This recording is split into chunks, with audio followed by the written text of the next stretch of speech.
신약성경 히브리서 11장, 12장, 13장을 다 살펴보도록 하죠. 신약성경 364페이지를 찾아주시기 바랍니다. 제가 히브리서 11장, 12장, 13장을 준비하면서 고민했던 것이 무엇이냐면 워낙 내용도 우리에게 주는 교훈이 크고 또 그 깊이도 깊어서 11장 한 장만 할까? 워낙 내용이 많기 때문에 고민을 하다가 12장, 13장도 우리가 잘 살펴보지 않는 내용이 많이 있기 때문에 왜냐하면 대부분 11장의 내용이 좋아서 우리가 11장에 집중하는 경향이 있어서 12장, 13장을 살펴볼 기회가 없는 것 같아서 오늘은 간략하게나마 계속해서 12장, 13장도 살펴보도록 하겠습니다. 제가 히브리서를 강의하면서 계속 강조했던 것이 무엇이냐면 히브리서를 쓴 목적을 잘 이해해야 이 성경을 히브리서를 잘 이해할 수 있다는 말씀을 드렸습니다. 유대교로 돌아가려는 자들, 다시 구약의 제사와 율법에 집중하려고 하는 자들을 경계하기 위해서 그래서 구약의 제사와 예수 그리스도의 제사를 비교하면서 예수 그리스도의 제사가 온전한 제사임을 깨달아야 한다고 강조한다고 말씀드렸고요. 또 한 가지는 로마나 유대교인들의 핍박을 견디지 못하고 믿음에서 떠나가는 자들이 있었습니다. 그래서 그들의 핍박, 또한 고난, 환난을 이길 때 그들에게 주어지는 축복과 은혜가 무엇인지에 대하여 강조하고 권면하는 내용이 히브리서라고 이야기를 드렸습니다. 그 10장에서 보면 세상을 이기는 믿음에 대해서 강조합니다. 강조하는 것이 무엇이냐면 오직 의인은 믿음으로 말미암아 살리라 함과 같으리라. 이것으로 10장의 결론을 내립니다. 그럼 11장에서는 어떠한 내용이 나오냐면 10장에서 믿음을 강조하지 않았습니까? 11장에서는 믿음으로 승리했던 우리 성경의 위대한 인물들에 대한 나열, 예를 들고 있는 겁니다. 너희들과 비슷한 고난과 환난을 당했던 자들이 우리 믿음의 조상들이 어떻게 믿음으로 고난과 환난을 이겼는가에 대해서 유혹을 이겼는가에 대해서 설명하고 있는 것이 11장의 내용입니다. 우리 다 같이 살펴보도록 하죠. 우리 11장 1절서부터 3절 또 6절을 읽어보도록 합니다. 먼저 1절을 제가 읽겠습니다. 히브리서 11장 1절을 제가 먼저 읽도록 하겠습니다. 믿음은 바라는 것들의 실상이요 보지 못하는 것들의 증거니 믿음으로 모든 세계가 하나님의 말씀으로 지어진 줄을 우리가 아나니 보이는 것은 나타나는 것으로 말미암아 된 것이 아니니라. 6절 읽읍시다. 시작. 반드시 그가 계신 것과 또한 그가 자기를 찾는 자들에게 상 주시는 이심을 믿어야 할지니라. 1절서부터 3절, 6절이 강조하는 것은 믿음의 본질이 무엇이냐는 믿음이 무엇이냐 이것을 강조하는 겁니다. 첫째, 믿음은 바라는 것들의 실상이요 보지 못하는 것들의 증거다는 겁니다. 믿음은 무엇이냐? 보지 못하는 것, 보이지 않는 것을 볼 수 있는 것이 믿음이라는 거예요. 여러분들 기도 제목이 있죠. 꿈이 있죠. 내일에 대한 기대가 있죠. 그 꿈이나 기도나 기도 제목이나 소망이 눈에 보입니까? 보이지 않아요. 그러나 그것을 보이는 것 같이 믿는 겁니다. 아직 이루어지지 않았지만 내 삶에 이루어진 것처럼 나타난 것처럼 보는 것이 믿음이라는 거예요. 대표적인 인물이 여러분 모세예요. 모세가 그 홍해 앞에서 막 이스라엘 백성들이 막 원망하고 불평합니다. 매장지가 없어서 우리를 여기서 죽게 하느냐. 왜냐하면 그들은 믿음이 없었기 때문에 뒤에 쫓아오는 애국 군사들만 바라본 거죠. 그러나 모세는 믿음이 있었습니다. 그래서 모세는요 보이지 않는 것을 미리 보는 능력이 있었습니다. 그래서 강력하게 선포합니다. 이렇게 이야기합니다. 다 같이 읽어봅시다. 시작. 모세가 백성에게 이르되 너희는 두려워 말고 가만히 서서 여호와께서 오늘날 너희를 위하여 행하시는 구원을 보라. 너희가 오늘 본 애굽 사람을 또 다시는 영원히 보지 못하리라. 여호와께서 너희를 위하여 세우시니 너희는 가만히 있을지니라. 이게 믿음이에요. 애국 군대는 수장될 거다. 지금 기세등등하게 달려오는 것 같지만 하나님께서 그들을 저 홍해 바다에 수장시키실 것이다. 이것이 믿음입니다. 아직 일어나지 않았지만 일어난 것처럼 보고 믿고 고백하는 것이 믿음이라는 것이죠. 예수님께서 뭐라고 말씀하셨느냐면 너희가 구하고 간구한 것은 받은 줄로 믿으라. 그리하면 너희에게 그대로 되리라. 우리가 기도합니다. 간구합니다. 보이지 않아요. 나타나지 않았습니다. 그러나 보이는 것처럼 나타난 것처럼 시인하고 고백하면 그 믿음대로 되는 역사가 반드시 나타나게 된다는 것입니다. 그래서 예수 믿는 사람들은요 보이는 것만을 믿는 사람들이 아니라 보이지 않는 것을 보는 그 그 능력을 가지고 있는 사람들이 예수 믿는 사람들이에요. 그렇기 때문에 여러분 현실이 아무리 어렵고 힘들어도요. 그거 말하고 있는 거 아닙니까? 너희가 고통을 당하고 환난을 당해도 보이지 않는 것을 볼 수 있는 믿음을 가진다면 너희가 소망을 가지고 살아갈 수 있게 될 것이다. 이렇게 유대교의 핍박이나 로마의 핍박을 피해서 배교하는 자들을 향해서 말씀하고 있는 것입니다. 항상 보이지 않는 것을 볼 수 있는 믿음을 소유하시는 우리 성도들이 되시기를 주님으로 축원합니다. 두 번째는요. 올바른 믿음은 어떤 믿음이냐? 하나님께서 말씀으로 이 세상을 창조하셨음을 믿는 믿음입니다. 창세기 1장 1절 딱 피자마자 나오는 게 무엇입니까? 하나님께서 태초에 천지를 창조하시느니라. 이것을 믿느냐, 믿지 못하느냐에 따라 성경을 더 읽느냐, 읽지 않느냐가 결정되어지는 거죠. 하나님께서 말씀으로 이 세상을 창조하셨습니다. 믿으십니까? 그래서 이 자리에 앉아 계시는 거죠. 그런데 성경이 조금 난해한 부분을 제가 한 가지 해석해 드릴게요. 우리 3절 봅시다. 3절 있습니다. 시작. 믿음으로 모든 세계가 하나님의 말씀으로 지어진 줄 우리가 아나니 보이는 것은 나타나는 것으로 말미암은 것이 아니라. 이게 무엇이냐면 우리가 보이는 이런 모든 해와 달이나 이런 것은 원래 있던 재료를 통하여 하나님께서 창조하신 것이 아니다라는 거예요. 보이는 것은 나타나 있던 것으로 창조하는 것이 아니다라는 거예요. 하나님께서 무에서 유를 창조하셨죠. 그렇기 때문에 하나님의 창조는 말씀으로 무에서 유를 창조한 완벽한 창조라는 거예요. 그러니까 말이 어려운 건 아니에요. 나타나는 것으로 말미암은 것이 아니라 하나님께서는 없는 것에서 있는 것으로 만드셨지. 그러니까 빅뱅 이론이라는 것이 진화론이라는 것이 그런 것 아닙니까? 우주가 폭발. 원래 있던 것에서 새로운 물질로 생성이 되고 그래서 인류가 존재하게 되었다는 거죠. 그러나 하나님의 창조는 무에서 유를 창조하셨다는 것입니다. 하나님께서 이 세상을 말씀으로 창조하셨다고 하는 것은 두 가지 의미가 있습니다. 첫째는 하나님께서는 전지전능하신 하나님이시라는 겁니다. 그럼 말씀으로 천지를 창조하셨으니 얼마나 전지전능하신 하나님이십니까? 우리가 믿는 하나님은 능치 못할 일이 없으신 전지전능하신 하나님이 되시는 것입니다. 두 번째, 하나님께서 이 세계를 말씀으로 창조하셨기 때문에 하나님께서 이 세상의 주인이 되신다는 거예요. 만드셨으니까 주인이시죠. 마찬가지 우리 삶은 하나님께 드림이 되었고 하나님께 자녀가 되었기 때문에 하나님은 또한 우리의 삶의 주인이 되시는 것입니다. 그것을 인정하십시오. 내가 삶의 주인이 아니라 하나님께서 이 세상의 주인이시고 나의 삶의 주인이시다. 이것이 올바른 믿음을 소유한 자들의 특징입니다. 이러한 믿음을 소유하시기를 주님으로 축원합니다. 세 번째는요. 올바른 믿음은 하나님은 항상 살아계시며 하나님을 찾는 자들에게 상을 주신다는 거예요. 좋은 것을 채워주신다는 것입니다. 하나님은 좋으신 하나님이십니다. 여러분 하물며 인간의 부모도 자식에게 좋은 거 주잖아요. 내가 입지 못하고 먹지 못해도 자녀들을 잘 입히고 잘 먹이려고 하는 것이 인간의 본성입니다. 하나님은 우리 인간의 본성과는 비교할 수 없을 정도로 자비와 사랑의 하나님이 되시는 거죠. 항상 우리에게 좋은 것을 주셔요. 우리가 내일에 대한 기대와 소망을 가질 수 있는 것은 항상 우리 인생 가운데는 하나님께서 항상 상으로 또한 선한 것으로 채워주심을 믿기 때문이죠.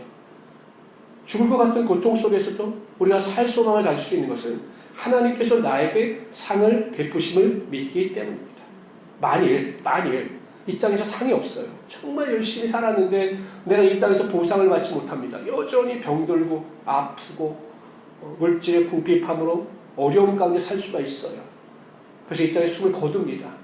그러나 그 이후에는 하나님 나라에 또한 상급이 있기 때문에 우리가 이 땅을 살아갈 때 소망을 가지고 살아갈 수 있게 되는 것이죠. 가깝게는 여러분 이 땅에서 상을 바라십시오.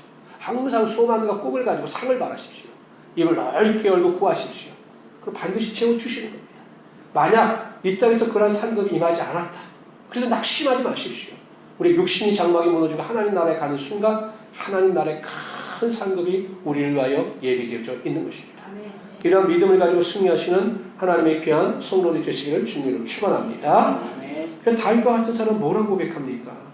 내가 사망의 음침한 골짜기를 다닐지라도 해를 두려워하지 않는다. 왜? 하나님께서 나를 사랑하시고 좋으신 하나님이 되어주셔서 나의 삶의 축복으로 채워주심을 믿기 때문이죠.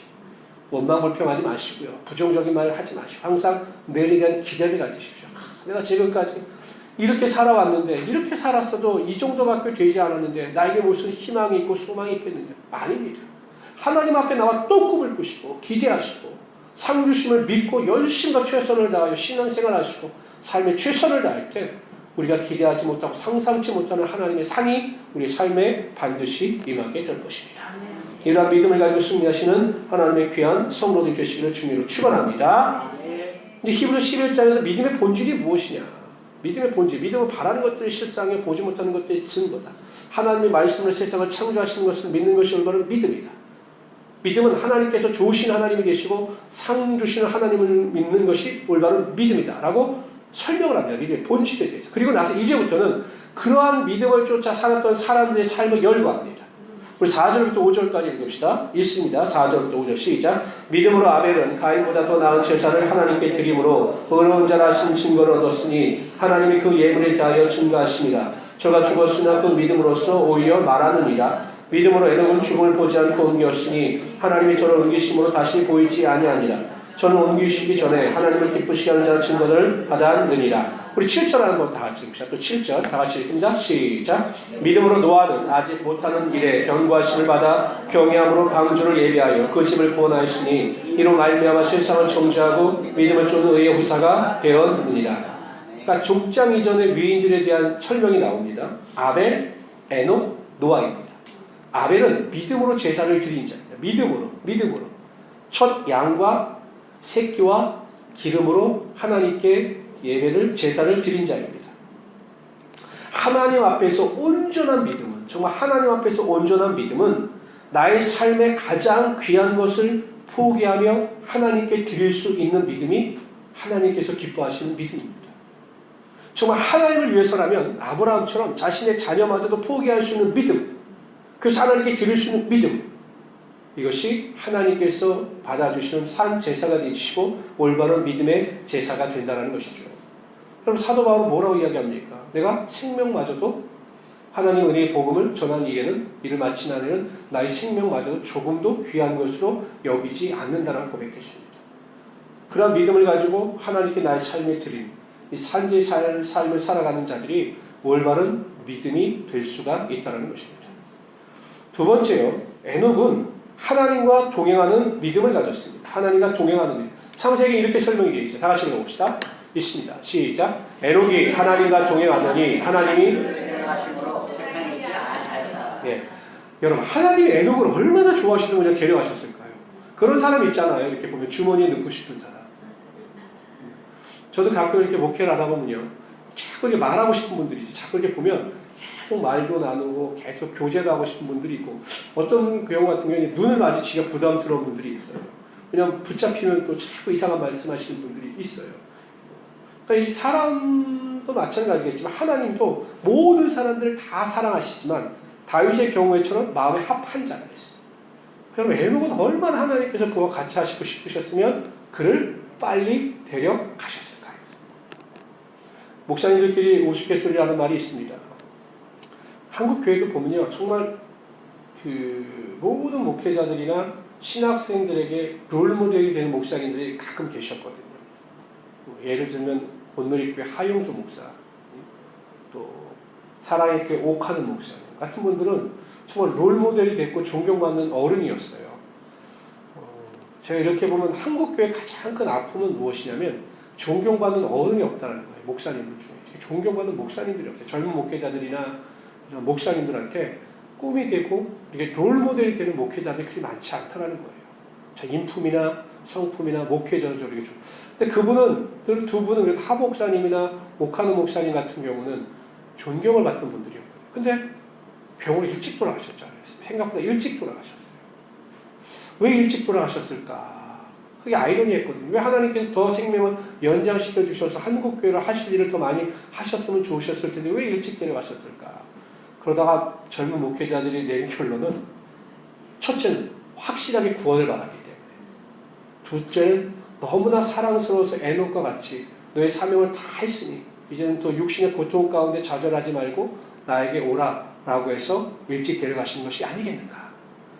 그럼 오래 살게 두신 목사님들은 뭐냐? 그건 알아서 판단하시기 바랍니다. 에녹 같은 경우 보십시오. 얼마나 하나님 사랑 마음에 드셨으면 그냥 데려가셨어요. 우리 모든 성도의 삶이 그런 삶이 되시기를 주님을 축원합니다. 너무 일찍 가시면 안 돼요. 우리 지혜자매가 갑자기 데려가시면 안 되니까 오래오래 사시는데 정말 하나님의 마음에 합한 사람, 하나님께서 기뻐하시는 사람, 정말 그 사람을 보면 하나님께서 정말 기뻐서 어쩔 줄 모르는 사람, 에녹과 같은 믿음의 사람이 되시기를 주님으로 축원합니다. 셋째는요, 노아는 하나님의 명령에 절대적으로 순종하는 믿음을 소유했습니다. 하나님과 심판과 관련하여 방주를 지으라고 말씀하셨어요. 120년 뒤에 심판이 일어나는 겁니다. 지금 당장 심판은 일어나지 않아. 120년 동안 배를 짓습니다. 그럼에도 불구하고 노아는 하나님의 말씀에 순종해서 하나님께서 계시해 주신 대로 방주를 짓습니다. 하나님께서 말씀하신 바가 이루어질 것을 믿었고 하나님 말씀에 철저히 순종하는 것입니다. 하나님의 명령은 우리에게 이해를 요구하지 않아요. 우리 그런 말씀을 하지 않아요? 아유, 난 이해가 안 돼. 하나님께서 왜 그렇게 말씀하셨지? 하나님의 명령이나 하나님의 말씀은 우리의 요구나 우리의 설득을 요구하지 않습니다. 하나님의 명령이나 말씀은 순종을 요구하는 것입니다. 이해하려고 노력할 때에는 이해되지 않던 하나님의 명령이 순종하면 이해되는 경우가 많이 있습니다. 그러므로 우리 모든 성도님들은 하나님께서 말씀하시면 성경에 말씀하신 거 있잖아요. 뭐 우리가 직접 계시를 받아서 그 명령에 순종하게 이게 아니라 하나님께서 완성된 계신 성경을 우리에게 주시지 않았습니까? 그 말씀이 이루어질 것을 믿고 순종하시고 이 말씀 가운데 살아가시는 하나님의 귀한 성도들이 되시기를 주님으로 축원합니다. 우리 8절부터 19절까지 한 절씩 교독하죠. 8절부터 19절 제가 먼저 8절을 읽겠습니다. 믿음으로 아브라함은 부르심을 받았을 때 순종하여 장래 유업으로 받을 땅에 나아갈새 갈 바를 알지 못하고 나아갔으며 믿음으로 저희가 외관에 있는 것 같이 약속하신 땅에 구하여 이란 약속으로 받은 이삭과 야곱으로 더불어 장막에 거하여 이는 그가 하나님이 계획하시고 지으실 터가 있는 성을 말았습니다. 믿음으로 살아가시고 다행히도 감탄하였으나 인생을 힘을 얻었으니 이는 약속하신 일을 이루신 줄 압니다. 이러므로 죽은 자와 같은 한 사람으로 말미암아 하늘의 허다한 별과 또 해변의 무수한 모래와 같이 많은 후손이 생육하였느니라. 사람은 나 믿음을 따라 들었으니 약속을 같이 받아들였는데 그것들을 멀리서 보고 사냥하며 땅에서는 없는 사람의 코가 증거하였으니 그들이 같이 말하는 것은 자기들이 본향 찾는 자임을 나타냅니다.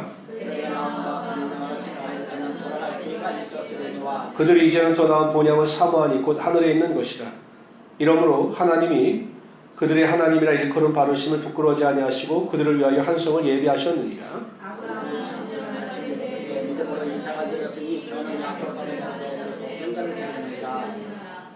그에게 이미 말씀하시기를 내 자손이라 칭할 자는 이삭으로 말미암으리라 하셨으니 저가 하나님의 눈이 중심의 가운데서 시스템을 생각합니다. 이 건데 죽은 자 가운데서 더 받는 것입니다. 아브라함의 온전한 믿음에 대해서 말씀하신 두 가지 믿음을 언급하시죠. 첫째는 더 나은 본향을 바라보는 믿음이었습니다. 아브라함은 거부였어요. 우리가 주일날 설교 때도 살펴봤죠. 318명의 하인을 둘 정도면 여러분 식솔이 318명이 젊은 사람들일 것 같아요. 그 정도면 뭐 엄청난 거부죠. 그런데 아브라함은 이 땅에서 화려한 집을 짓고 산 것이 아니라 장막에 거했습니다. 왜냐하면 하나님의 나라, 그 본향을 바라보면서 내가 저 하나님 나라의 본향에 가고 싶다라는 기대와 소망 가운데 이 땅에서 욕심을 두지 않았습니다. 그러니까 우리의 신앙은 두 발을 이 땅에 디디고 살지만 항상 우리의 눈은 하나님 나라에 대한 소망을 가지고 살아가야 한다는 사실이죠. 그것이 우리의 삶의 참된 믿음이 될 수 있는 것이고 그러므로 우리가 더 이 땅에서 최선을 다하며 살아갈 수 있게 되는 것입니다. 두 번째, 시험을 이기는 믿음을 소유했습니다. 여러분 성경에는 두 가지 시험이 있어요. 첫째는 하나님의 시험입니다. 영어 성경은 이것을 테스트라고 번역합니다. 테스트. 마귀 시험이 있습니다. 성경은 이것을 템프테이션이라고 해석을 합니다. 그런데 아브라함의 시험은 하나님의 테스트였습니다. 그가 얼마나 내 말을 순종하는가를 보는 하나님의 테스트였어요. 그래서 이삭을 번제로 드리라고 요구하십니다. 아브라함은 하나님의 명령에 순종하여 이삭을 번제로 드리려고 합니다. 그러나 그 믿음의 근거가 무엇이냐면 하나님의 약속입니다. 이삭을 통하여 내 자손이 하늘의 물별과 같이 많아질 것이다라고 하나님께서 약속하셨기 때문에 반드시 이삭을 통해서 내 자녀들이 생육하고 번성할 것이다. 그런데 하나님께서 만약에 이삭을 드리려고 한다면 이삭을 하나님께 번제로 드릴지라도 하나님께서 반드시 이삭을 살리실 것이다. 이러한 믿음을 가지고 이삭을 하나님께 번제로 드리려고 했던 것입니다. 여러분, 하나님의 테스트 가운데 승리할 수 있는 가장 확실한 방법은 하나님의 약속을 분명히 믿는 겁니다. 제가 아까 말씀드린 가장 핵심적인 하나님의 테스트 가운데 승리할 수 있는 가장 확실한 믿음은 약속을 믿는 믿음은 항상 하나님은 좋은 것으로 내 삶에 채워주신다는 것이죠. 하나님께서 우리에게 원하시는 것은 기쁨이고 만족이고 삶의 충만함입니다. 근데 그러한 하나님께서 우리를 시험하실 때 우리를 낙심시키고 절망시키기 위하여 우리를 시험하시겠습니까? 더 좋은 것을 주시려고 우리를 시험하시는 겁니다. 그 믿음이 있으면 우리가 그 시험 가운데 넉넉히 이기며 살아갈 수 있게 되는 것이죠. 하나님의 시험은 무익한 것이 전혀 없어요. 그럴 때 여러분 하나님께 시험을 당할 때 하나님의 약속을 믿고 이렇게 기도하십시오. 하나님, 저에게 이 시험을 이길 수 있는 믿음을 주십시오. 그래서 믿음 가운데 승리하게 하여 주십시오. 그러면 반드시 하나님께서 승리케 하여 주시는 것입니다. 이런 믿음을 가지고 승리하시는 하나님의 귀한 성도들이 되시기를 주님으로 축원합니다. 20절부터 22절까지 읽읍시다. 20절부터 22절. 믿음으로 이삭은 장차 있을 일에 대하여 야곱과 에서에게 축복하였으며 믿음으로 야곱은 죽을 때 요셉보다 아들을 축복하고 그 장난기에 대하여 감사하였으며 믿음으로 요셉은 임종시에 이스라엘 자손들이 떠날 것을 말하고 또 자기 뼈를 위하여 명하였으며. 여긴 세 명이 나옵니다. 족장들이 나와요. 이삭, 야곱, 요셉의 믿음에 나옵니다. 이 사람들의 특징이 있어요. 이삭과 야곱은 그 믿음이 축복과 관련이 있어요. 축복. 하나님께서 자신에게 축복권을 주신 것을 믿고 자손들을 향하여 축복합니다. 믿음으로 축복합니다. 그렇게 될 것을 믿고 축복하는 것입니다. 여러분, 우리 성도님들에게도요, 목사뿐만 아니라 여러분들에게도 축복권이 있어요. 축복. 여러분들 입술을 통해서 나오는 그 축복이 자녀들이나 가족들에게 흘러 넘치게 되어 있는 거죠. 그러니까 여러분, 아내가 남편을 축복할 수 있는 것이고 남편이 아내를 축복할 수 있는 것이고 부모가 자녀를 축복할 수 있게 되는 것입니다. 그럴 때마다 여러분 항상 우리에게 여러분 분명히 성경 형의 권세가 있어요. 형의 권세. 믿음은 말한 대로 된다라고 성경은 말씀하셔요. 그러면 우리 입술을 통해서 축복의 선포가 나오게 되면 그 축복의 선포를 통해서 능력이 나타나게 되는 것이고 내 아내와 남편과 자녀들에게 하나님의 축복의 권세가 반드시 임하게 되는 것입니다. 그걸 안 거예요. 야곱과 이삭은 그것을 안 겁니다. 그래서 자녀들을 축복하는 거죠. 그러니까 우리는 너무 친하다고 해서 말을 막 함부로 합니다. 함부로.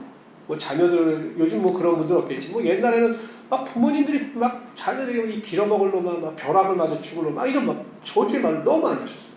예수 믿는 사람 축복을 해야 돼요. 항상 하나님께서 너와 함께 하시고 너에게 복을 주시기를 원하면 내 지경이 넓어지기를 원하면 계속 축복의 말씀을 남편에게 하는 겁니다. 우리 남편이 높아지기를 축복합니다. 하나님께서 머리 축복을 허락하여 주시고 우리 가정의 머리가 되게 하여 주시고 높아지게 하여 주시고 존경받게 하시고 우리 남편이 세상에 나가서 사랑받는 존재가 되게 하여 주십시오 라고 자꾸 축복하는 겁니다. 그리고 그 축복대로 되는 역사가 나타나게 되는 것입니다. 저주래요. 자꾸 우리 남편 저 인간 되게 글렀습니다. 자꾸 저주래요. 저주. 그렇게 되는 거예요. 그러니까 축복과 저주가 어떻게 한 입에서 나올 수 있느냐 이렇게 야고보 사도는 이야기하고 있거든요. 항상 축복의 말, 자꾸 저주의 말이 나오고 비난의 말이 나오려고 할 때 입을 꽉 막고 한번 쉰 다음에 축복의 말로 바꾸시는 하나님의 귀한 성도들이 되시기를 주님으로 축원합니다.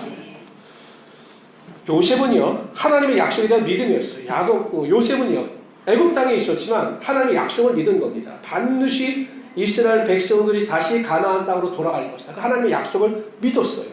그게 언제 될지 모르지만 반드시 이루어질 것을 믿었습니다. 그래서 다시 애굽에서 가나안 땅으로 돌아갈 때 내 뼈를 가지고 가나안 땅으로 돌아가라. 이것을 부탁하고 있는 것이죠. 오늘 하나님의 약속과 관련된 이야기가 많이 나오지 않습니까?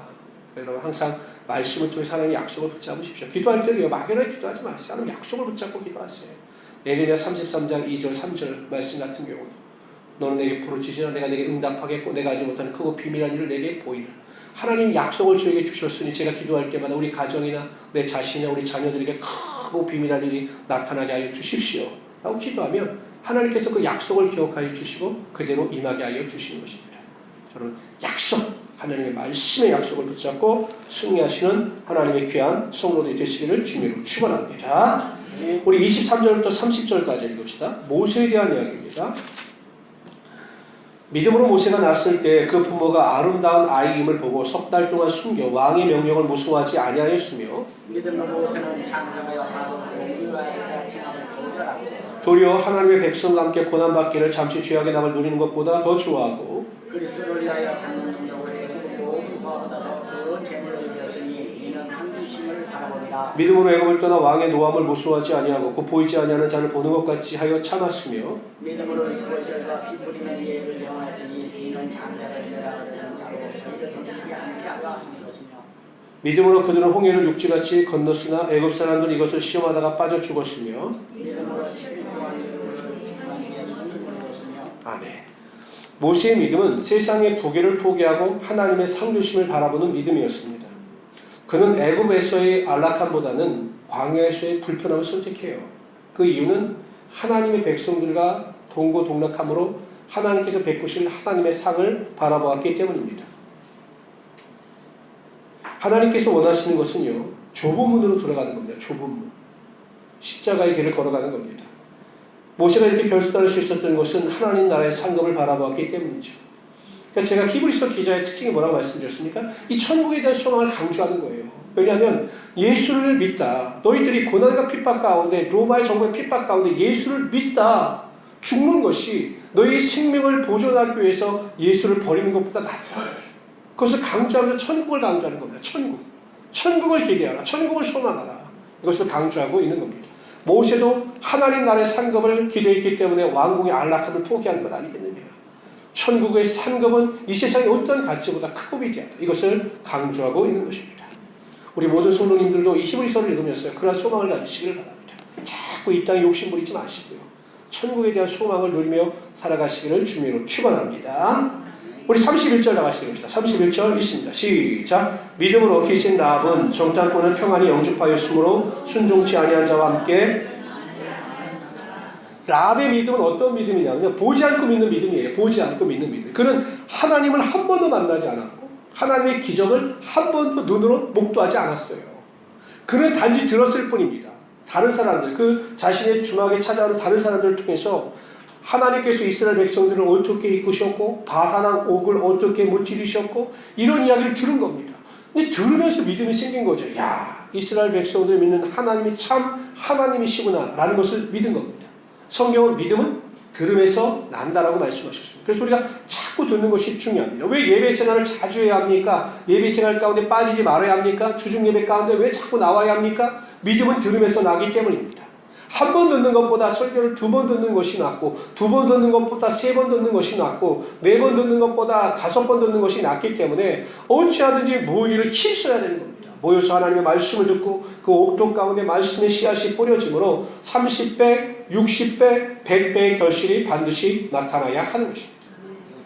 이 목사가요, 정말 좋은 것 중에 하나가 무엇이냐면 제가 목회자로서 정말 목사가 좋은 거다 라는 걸 느끼는 게 뭐냐면 말씀을 준비하면서 부어주시는 하나님의 은혜와 능력과 확신이 있기 때문에 그래요. 자꾸 선포하고 여러분 제가 선포하지만 선포하면서 제가 듣는 것 아닙니까? 목사가 선포하면서 들어요. 그러니까 새벽 예배 때 선포하고 듣지요. 수요 예배 때 오전에 선포하고 듣지요. 수요일 날 듣지요. 신방 가서 듣지요. 금요일 날 듣지요. 주일 날 계속 선포하고 듣지요. 그러다 보니 이 목사의 마음 가운데 믿음의 확신이 드는 겁니다. 내가 하나님을 크게 경험한 일도 있지만 선포하면서 입술로 고백하고 하는 것을 내가 들음으로 믿음이 더 확고해지는 것입니다.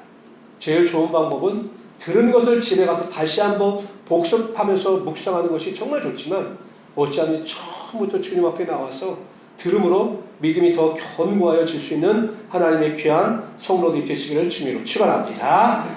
우리 32절부터 40절까지 한 절씩 교독합니다. 32절을 제가 읽겠습니다. 내가 무슨 말을 더하리요? 기드온, 바락, 삼손, 입다, 다윗 및 사무엘과 선지자들의 일을 말하려면 내게 시간이 부족하리로다.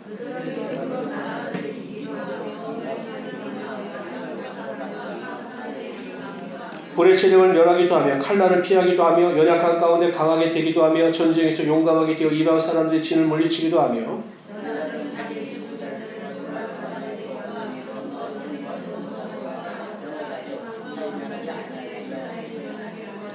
또 어떤 이들은 조롱과 채찍뿐만 아니라 결박에 옥에 갇히는 시련도 받았으며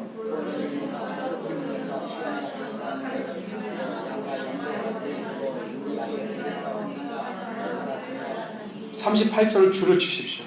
핵심입니다.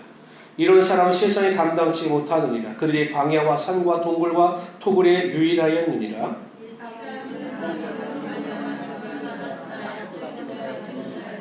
이는 하나님이 우리를 위하여 더 좋은 것을 예비하셨은즉 우리가 아니면 그들로 온전함을 이루지 못하게 하려 하심이라. 아멘. 지금까지 설명은요, 많은 사람들을 열거하죠. 다양한 사람들을 열거하면 핵심은 무엇입니까? 핵심이 세상이 그들의 믿음을 감당하지 못했다는 거예요. 세상이 그들의 믿음을 감당하지 못했다는 것입니다. 요한 1서에 보면 5장에 보면 하나님께로 난 자마다 세상을 이기느니라. 세상을 이기면 이것이 우리의 믿음이라고 말씀하셨습니다. 결국 우리에게 믿음이 있다면 세상의 어떤 상황 가운데서도 반드시 이기게 되어 있다는 것이죠. 세상이 우리에게 핍박을 통해서 우리의 자유를 빼앗아갈 수는 있어요. 그러나 우리의 마음속에 있는 믿음을 빼앗아갈 수는 없는 거죠. 그 믿음이 세상을 이길 수 있게 되는 것입니다. 우리 모든 성도님들이 이 성경에 열거되었던 자들처럼 세상을 이기는 믿음을 소유하시고 세상 가운데 당당히 승리하며 살아가시는 하나님의 귀한 성도들 되시기를 주의로 축원합니다. 12장으로 넘어갑시다. 12장. 히브리서 12장으로 넘어갑니다. 1절, 2절을 큰 목소리로 읽읍시다. 읽습니다. 시작. 이러므로 우리에게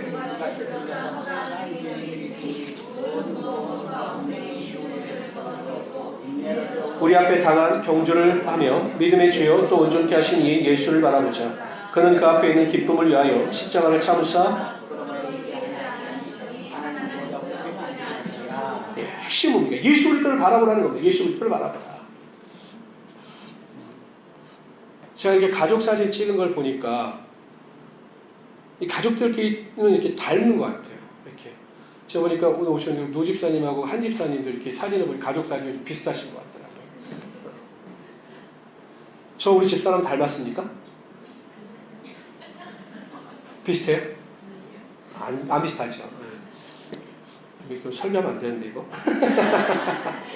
금슬이 좋은 부부는 닮아간다고 해요. 왜냐하면 같은 음식을 먹고 같은 생각을 하고 같은 가치관을 쫓아 같은 방향을 나가기 때문에 이 얼굴이 정말 금슬이 좋은 부부는 닮아간다고 하더라고요. 그러니까 매일 같이 바라보니까 닮아가는 거죠. 마찬가지예요. 우리가 매일 하나님을 또한 예수 그리스도를 바라보게 되면 예수 그리스도를 닮아가게 되는 거예요. 똑같은 생각, 똑같은 마음을 가지고 있기 때문에 우리의 모든 성품이 예수 그리스도를 닮아가게 되어 있는 것입니다.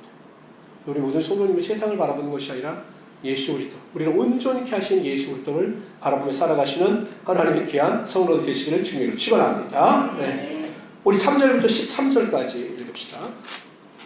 여기는 징계에 대해서 나와요. 징계. 왜 하나님께서 우리를 징계하시느냐. 3절 제가 읽겠습니다. 너희가 피곤하여 낙심하지 않기 위하여 죄인들이 이같이 자기에게 거역한 일을 참으신 일을 생각하라. 또 아들들에게 권하는 것 같이 너희의 권면하신 말씀도 잊었도다. 일러스되 내 아들아 주의 징계하심을 경히 여기지 말며 그에게 꾸지람을 받을 때에 낙심하지 말라.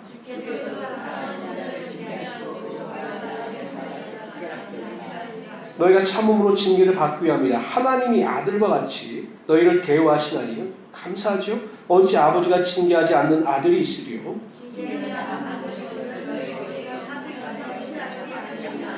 또 우리 육신의 아버지가 우리를 징계하여도 공경하였거든 하물며 모든 영의 아버지께 더 복종하며 살려하지 않겠느냐.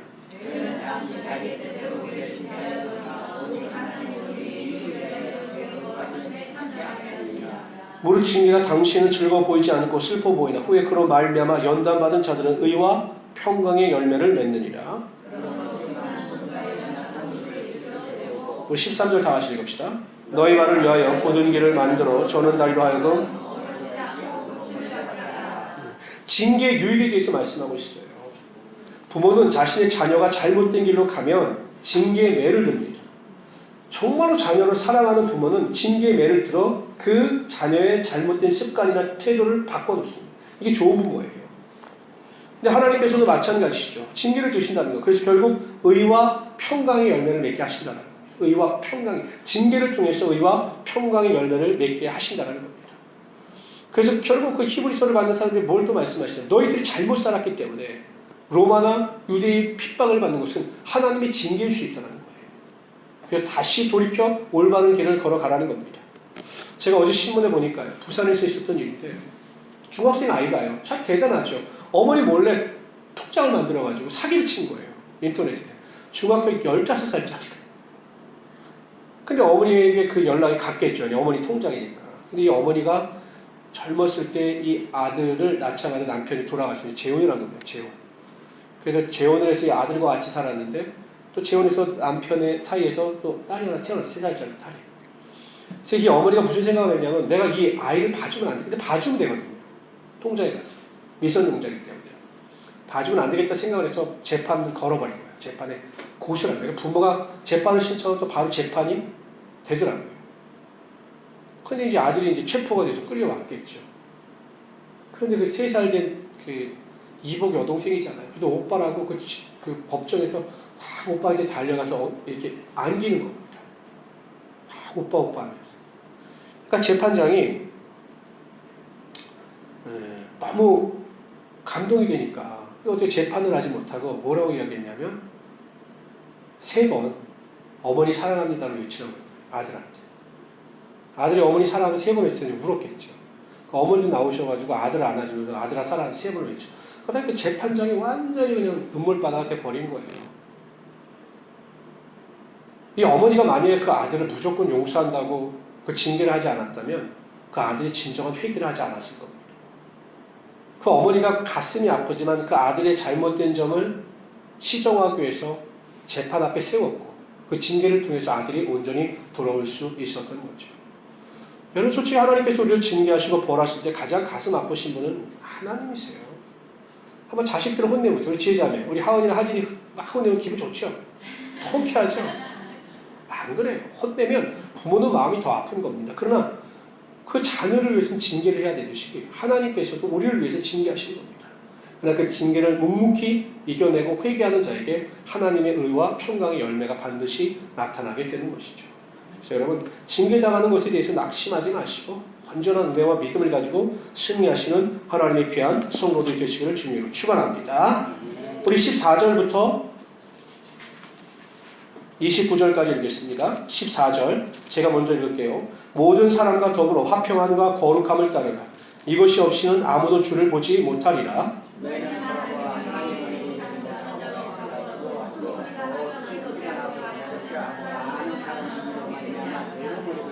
음행하는 자, 혹 한 그릇 음식을 위하여 장자의 명분을 판 에서와 같이 망령된 자가 없도록 살피라.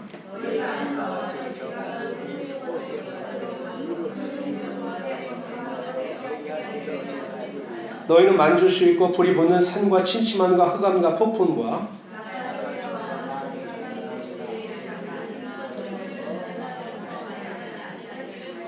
이는 짐승이라도 그 산에 들어가면 돌로 침을 당하려 하신 명령을 그들이 견디지 못함이라.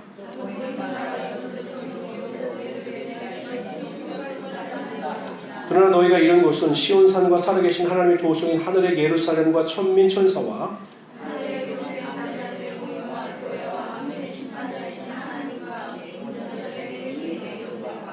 핵심이 24절 새 언약입니다. 새 언약의 중보자이신 예수와 및 아벨의 피보다 더 나은 것을 말하는 뿌린 피니라.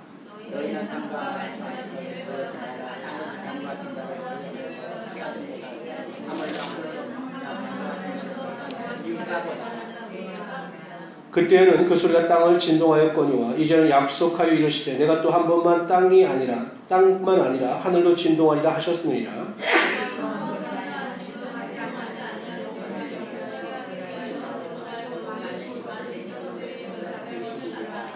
말은 어렵지만 여러분 여기 하늘나라 그러니까 예수님의 십자가 보혈의 은혜와 능력으로 말미암아 주어지시는 그 은혜에 대해서 설명하는 겁니다. 28절 그러므로 우리가 흔들리지 않는 나라를 받았은즉 은혜를 받자 이로 말미암아 경건함과 두려움으로 하나님을 기쁘시게 섬길지니. 새 언약에 대해서 다시 한번 이야기하는 겁니다. 옛날 율법의 언약이나 제사의 불완전성과 예수 그리스도께서 오심으로 이루신 완전한 새 언약의 근간, 구원, 복음에 대해서 설명을 하고 있는 거죠. 핵심절은 28절입니다. 28절 다 같이 한번 읽어봅시다. 있습니다. 시작. 그러므로 우리가 진동치 못할 나라를 받았은즉 은혜를 받자. 이로 말미암아 은혜를 받아서 하나님을 기쁘시게 하는 자가 되라고 권면합니다. 결국 하나님을 기쁘시게 할 수 있는 방법은 은혜를 받는 겁니다. 은혜는 무엇입니까? 하나님께서 아무것도 아닌 나에게 모든 축복과 모든 선물을 주시는구나. 내가 살아 숨쉬는 것도 하나님의 은혜고 선물이고, 내가 가정을 이룬 것도 하나님의 선물이고 은혜고, 내가 이 자리에 나와서 예배하는 것도 하나님의 선물이고 은혜이구나. 모든 것이 하나님의 은혜임을 깨닫게 될 게 감사하게 되고, 그 감사함을 통해서 하나님을 온전히 섬기며 기쁘시게 하는 삶을 살아갈 수 있게 되는 것이죠. 왜 우리가 욕심을 부립니까? 내 거라고 생각하기 때문에 내 거. 돈도 내 거고 집도 내 거고, 이게 욕심이 생기는 겁니다. 그러나 이 모든 것이 하나님 것이고 하나님의 은혜라 생각하면 하나님을 위해서 사는 일에 방해되는 것은 전혀 없습니다. 걷어가시는 것도 하나님이시고 주시는 것도 하나님이시다. 이것도 은혜다 라고 깨닫게 되면 우리가 자꾸 내 자신을 위해서 사는 것이 아니라 하나님의 기쁨을 위해서 살아가게 되는 것이죠. 이러한 은혜를 체험하시고 그런 은혜 가운데 살아가시는 하나님의 귀한 성도들이 되시기를 주님으로 축원합니다. 우리 히브리 13장으로 넘어갑시다. 이제 마무리입니다. 13장 1절서부터 9절까지 읽도록 하죠. 1절을 제가 읽겠습니다. 형제 사랑하기를 계속하고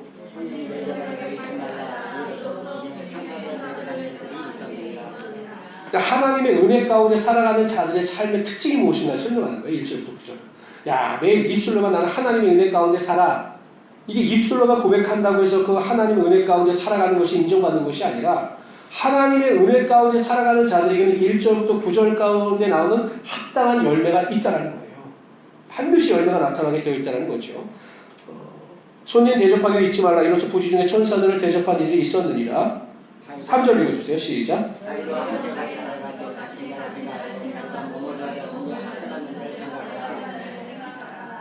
모든 사람은 결혼을 귀히 여기고 침소를 더럽히지 않게 하라. 음행하는 자들과 가늠하는 자들을 하나님이 심판하시리라.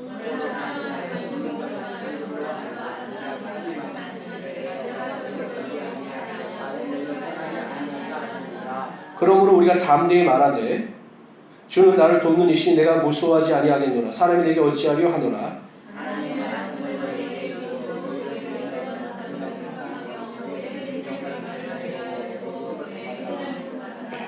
믿음을 본받아야 되는 것입니다. 믿음의 선배들의 믿음을 본받아야 되는 겁니다. 예수 그리스도는 어제나 오늘나 영원토록 동일하시느니라.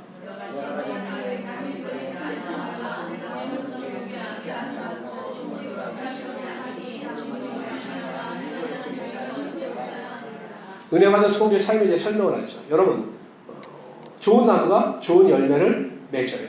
나쁜 나무가 나쁜 열매를 맺습니다.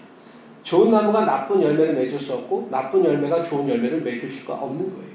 결국 하나님의 은혜 가운데 믿음 안에서 살아가는 자들에게는 그에 합당한 열매가 나타나게 되어 있습니다. 그러니까 아무리 입술로 여러분, 하나님의 나라는 말이 있지 않고 그 능력이 있어요. 능력.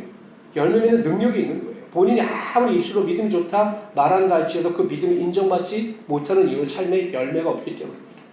말이 어눌하고 부족하다 할지라도 그 삶에 오늘 1절에서부터 9절까지 나오는 열매가 있다면 그 사람은 은혜 가운데 살아가는 성도가 된다는 거죠.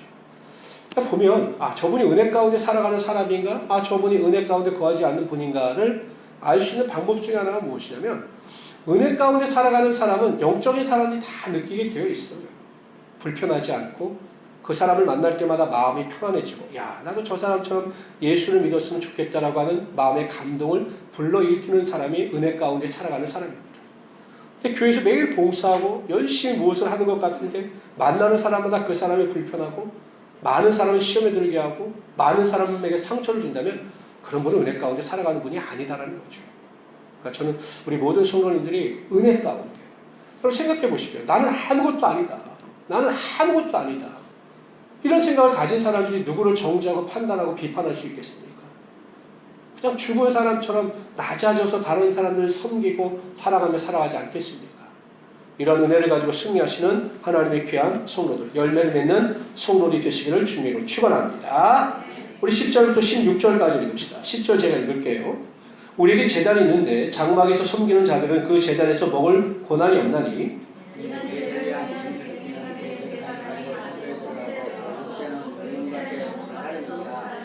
그러므로 예수도 자기 피로써 백성을 거룩하게 하려고 성문 밖에서 고난을 받으셨느니라. 우리가 여기에는 영관 도성이 없으므로 장차 올 곳을 찾나니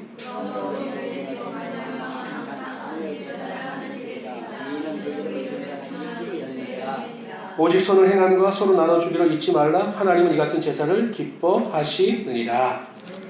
16절까지입니다. 구약의 제사가 이제 더 이상 필요 없는 거죠. 예수님께서 단번에 온전한 제물이 되셔서 우리 죄를 사하여 주셨기 때문에 구약의 제사가 필요가 없는 겁니다. 그래서 우리가 어떻게 제사를 드릴 것인가에 대해 설명을 하는 거예요. 두 가지. 첫째가 뭐 15절 다 같이 한번 읽읍시다. 시작. 우리는 예수를 말미암아 항상 찬송의 제사를 하나님께 드리고 이는 그 이름을 증거하는 입술의 열매입니다. 하나님께 항상 감사하고 찬송하는 예배를 드려야 되는 거예요. 우리 삶에. 하나님을 영화롭게 하는 것 중에 하나가 하나님을 찬송하는 겁니다. 하나님께 감사하는 겁니다. 이것이 예배의 핵심이에요. 여러분, 주님 앞에 나와서 예배는요, 드리는 게 아니고 예배를 보는 게 아니라 드리는 거예요. 하나님께 드리는 겁니다. 뭘 드립니까? 찬양을 드리고 찬미를 드리고 감사를 드리는 것이 하나님께 드리는 예배의 핵심이에요. 하나님께 드릴 때 하나님께서 우리에게 치워주시는 거죠. 성도는 이렇게 생각한다. 아유, 말씀에 은혜가 안 돼. 오늘 예배가 은혜가 안 돼.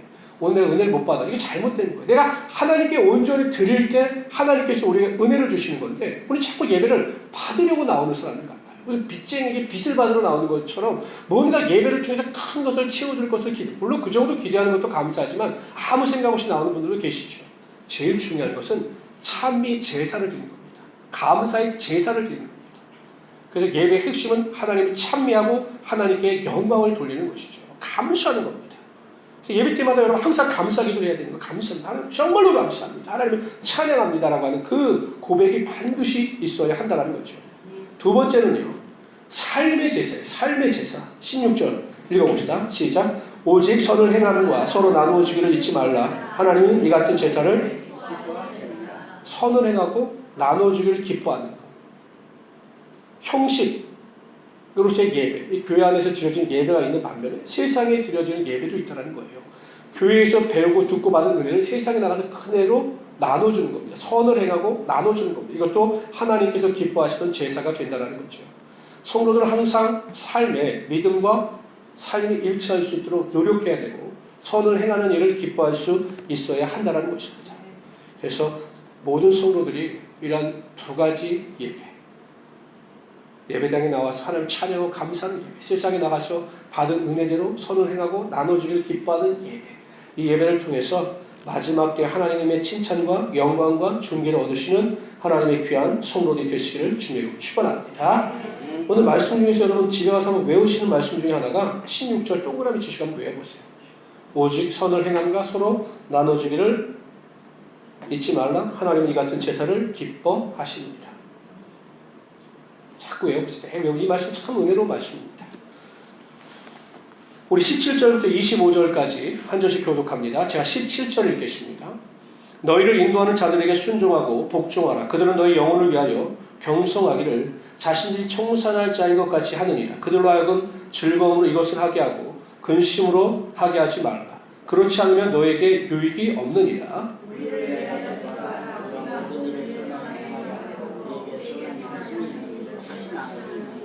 내가 더 속히 너에게 돌아가기 위하여 너희가 기도하기를 더 원하노라.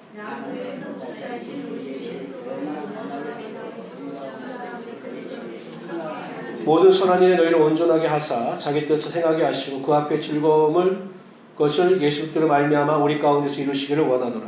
영광이 그에게 세세 무궁토록 있을지어다. 아멘.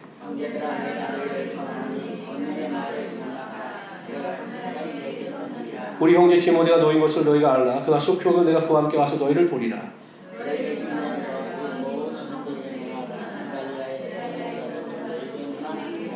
은혜가 너희 모든 사람에게 있을지어다. 기도 요청과 마지막 인사입니다. 우리를 위해서 기도해달라는 거죠. 사도 바울은 정말 믿음의 모범인 사람이었고 강력한 믿음을 소유한 자였지만 끊임없이 자신의 편지를 보내는 자들에게 요청하는 것이 무엇이냐? 나를 위해서 기도해달라는 것입니다.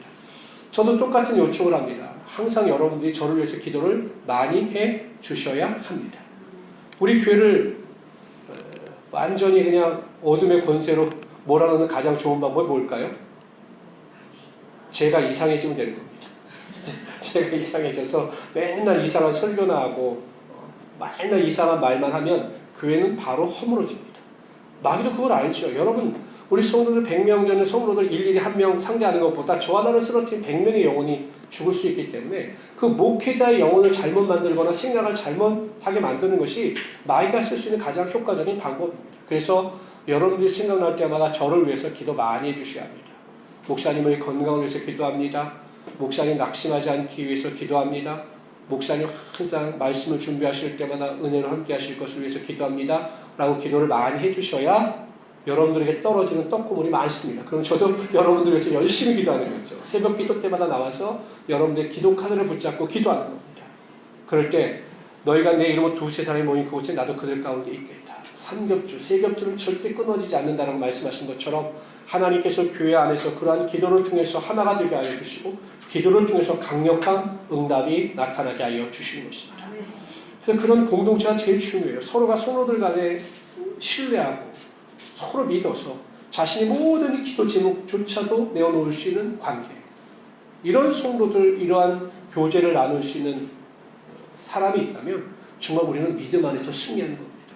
그래서 제일 중요한 건 부부끼리는 그게 또 가능하겠지만 교회 안에서도 내가 이런 기도 제목을 내놓고 기도를 요청할 수만 있다면, 그래서 그 기도가 응답받을 수만 있다면 하나님의 큰 은혜와 능력이 반드시 임하게 될 것입니다. 저는 요즘에 그런 이야기를 듣고 참 감사하고 기쁩니다. 목회자가 가장 기쁠 땐 이런 거예요. 목사님, 제가 기도카드를 제출해놓고 열심히 기도했더니 하나님께서 제 기도 가운데 응답하여 주셔서 환경의 문이 열어지게 하여 주시고 제 나갈 길을 보여주셨습니다. 목사님, 하나님께서 저에게 기도 가운데 응답하여 주셔서 장막의 문제도 해결되게 하여 주시고 모든 영의 필요함도 채워주셨습니다. 라고 하는 고백을 드릴 때입니다. 하나님은 반드시 우리의 기도 가운데 응답하여 주셔요. 기도하는 자의 간구 가운데 반드시 함께하여 주셔서 우리가 상상하지 못하는 크고 비밀한 일을 나타나게 하여 주신 겁니다. 온갖 구하는 것이나 생각하는 것에 넘치도록 하시는 분이 하나님이 되시는 거죠. 그러한 기쁨과 행복을 누리며 살아가시는 하나님의 귀한 성도들이 되시기를 주님으로 축원합니다.